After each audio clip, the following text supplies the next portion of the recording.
everybody. It's Cindy and Jeannie. Hey, Cindy, how is everything? Everything's great. I've been working on our website a lot. Oh, We have a store going up. I've been teaching people how to write their own book. We have a speakers club up there. We have a retreat coming up. So I want to invite people to visit Beautiful Network of Women.com. See what we have to offer. We'd love for you to join us. And fill out the form and just get on our list. So we've always got a retreat coming up or going. Jeannie and I facilitate retreats. If you want to put one on, visit us and get to know us. So what women or what woman are we going to talk about today? So I just love that we are devoting a number of these coffee chats, Cindy, to extraordinary, influential, powerful women who have changed the course of history. And I learned about Harriet Potter. Now, I'm not talking Harry Potter, okay? But I was in Jefferson, Texas, which is far northeast Texas, years ago. And I went into this store, and this woman at the store said, and she handed me this book that's 502 pages. And she said, "Have you read this book?" And I went, "I don't think so." And she said, "Well, it's about Harriet Potter." And I was like, "Okay." So I read the title. I mean, you know, the title of it. It's called "Love is a Wild Assault." And I'm like, "Well, that sounds like a bodice ripper," but it wasn't. It came from her writings that she ended up when she died at age 83. She had written all of her biographical notes and had it sewed into a golden mattress that she had made, and she had moved from Texas back to New Orleans. But I just want to give you an idea. Harriet Potter was called the bravest woman in the Republic of Texas. And she was actually born on September 6th in, let me just see how, let's see. Anyhow, she was born in 1810 in New York. And she married this guy named Page, and he brought her to Texas, and he was a ne'er-do-well. And he decided he was going to go off and help the Republic of Texas gain independence. And he abandoned her and two little kids in the East Texas piney woods to starve. And she talks about this in this book, saying they survived for almost a year on persimmons. And, you know, I mean, 1 or 2 persimmons is fine, but she said, "I will never eat another persimmon." But what she did is she got involved, and she was married 3 times. She was in the most tumultuous times of Texas gaining independence from Mexico. And her really the close scrapes that she had. And talk about another woman, Cindy. We've been talking about brave women who have done things like Harriet Tubman and other women who have bucked the system, if you will. Well, Harriet Potter certainly did that as well. One of the, and this is a womanly thing, she had, you know, she finally was able to carve out by doing some things and taking in ironing and all of that. But she had this old Black man who volunteered, and she gave him a shed to sleep in. And he was kind of her, you know, her helper, if you will. And one day she got word that there was another woman who was living in a cabin 20 miles away in the East Texas piney woods. Now, I mean, we're not talking roads or anything. We're talking, you know, and she had a really hard way to get there. She dressed in her finest clothes. She got her 2 children, and she had her helper hitch up the mules onto this buckboard, and they drove the mules 20 miles through these woods so that she could have tea with this woman. I mean, it just makes me cry. We need, and this is why we do this with Beautiful Network of Women. We know that women need other women as advocates and as friends, and to support us and to reflect to us our beauty and our worthiness. And I just love this story. But I want to tell you what she did. the Caddo Indians, because Jefferson, Texas is right on Caddo Lake. Caddo Lake, for those who don't know it, most of the lakes in Texas are man-made. Caddo Lake goes into Louisiana, and it is the largest non-man-made lake in Texas. And if you see a lot of these spooky movies where you've got the fog and you've got like these, cypress trees and stuff, they shoot movies there at Caddo Lake because it's so spooky looking. She has she has an obelisk that in 1998, the Caddo Lake Historical Research Committee produced a play about her, and they raised funds for this monument. So it's at the end of the Farm to Market Road, 727, and they placed an obelisk in her honor. And she was, because Jefferson, Texas at that time was a port city, and the steamboats actually came up from Houston and then from New Orleans, and there were cotton farmers. And so there was, at that time, there was just a lot of trade going on. But the Caddo Indians called her a Hishi woman, Hishi. In other words, they likened her to the Earth Mother because she cared for the people. She cared for the state of Texas. The book itself, Love is a Wild of Salt, that came from her biography. And I mean, she just knew that there were, and she was married a number of times, had a civil ceremony with Potter, Mr. Potter. They were not married by clergy because they couldn't prove that her first husband, Page, was actually dead. They thought he was.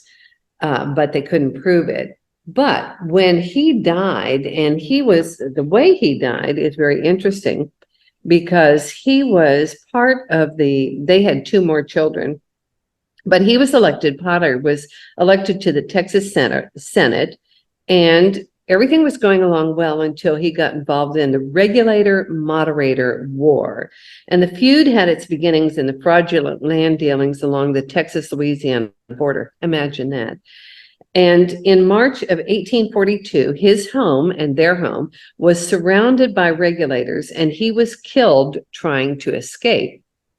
Now, 6 months later, Harriet married Charles Ames of Clarksville, and he died in 1865, and she moved to New Orleans. But in his will, Potter had left his property to two other women in Austin, if you can imagine. And so for years, she tried to recover the land, and although she lost, here's the cool thing, her suit set into motion the beginnings of Texas laws on common law marriages, which are recognized here in the state of Texas. She died in 1902 in Covington, Louisiana. Now, the exact location of her grave is unknown, but she does have this marker on Caddo Lake outside of Jefferson, Texas. Now, I have recommended this book to so many. We had a book club in Dallas, and I told these women, of course, they went and got that at half price books, because this book was actually finished by Elise Kirkland, University of Texas Press, in 1959. And she did all the research, and she filled in all of the places. And I mean, we're talking about Travis, and we're talking about Houston, and we're talking about all of these icons of the revolution in Texas gaining the independence. And, all of the Mexicans, we've talked about Emily Morgan and Santa Anna. Well, this is all that time too. But this book is so extraordinary. And when I recommend it to people, they're like, 500 pages. I mean, no, 502 pages. But honest to God, I could not put this book down. And I have read it several times. And every time I read it, Cindy, I mean, I would just recommend people, go online. I mean, you can buy it for $7 or something, it's not a big deal. But the story of Harriet Potter will inspire you.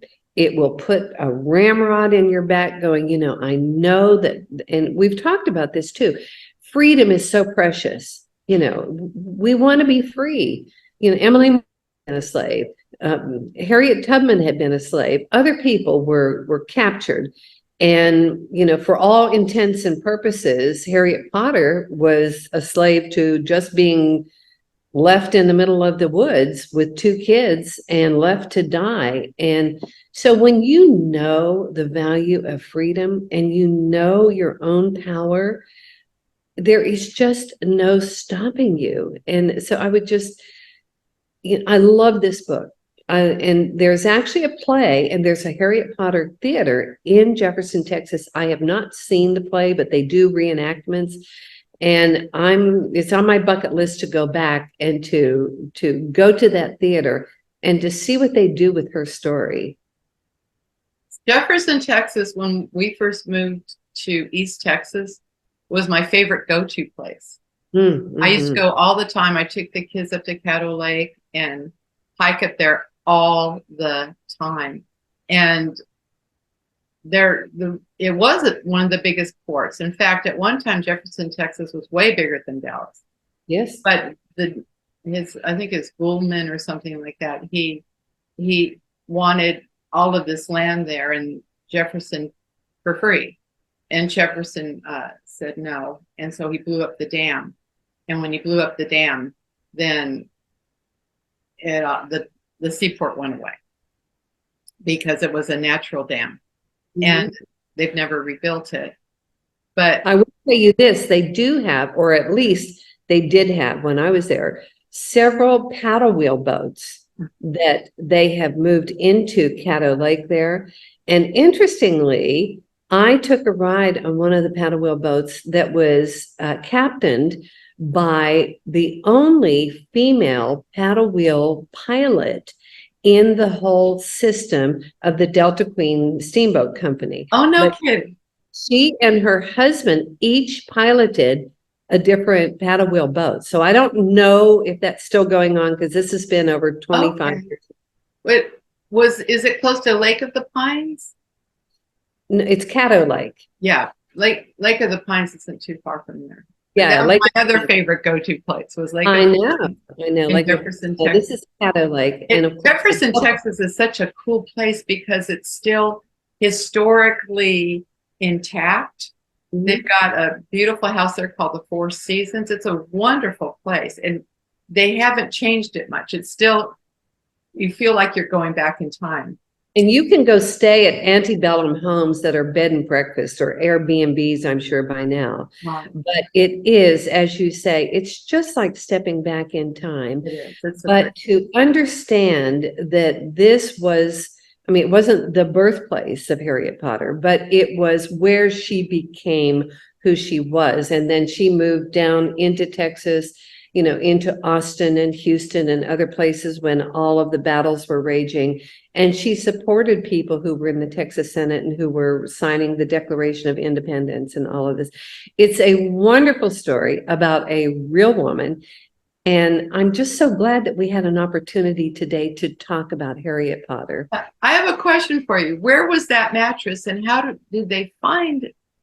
She had moved after her husband Ames had died, and then she moved to Covington, Louisiana, which is outside of New Orleans. Right. For a while, she lived in New Orleans, and she had gained a lot of wealth by that time, and she had this gold fabric mattress made, hand stitched. And what she did is that she was, she wanted her biography written so that people would know, and of course her kids and grandkids and all of that. But rather than taking it and publishing it, she took 800 pages and had it sewed inside this mattress. So when she died, somebody was moving the mattress and they went, wait a minute, there's something in here. Oh, no kidding. They took the stitches out and found 800 pages that became the basis of this book. No kidding.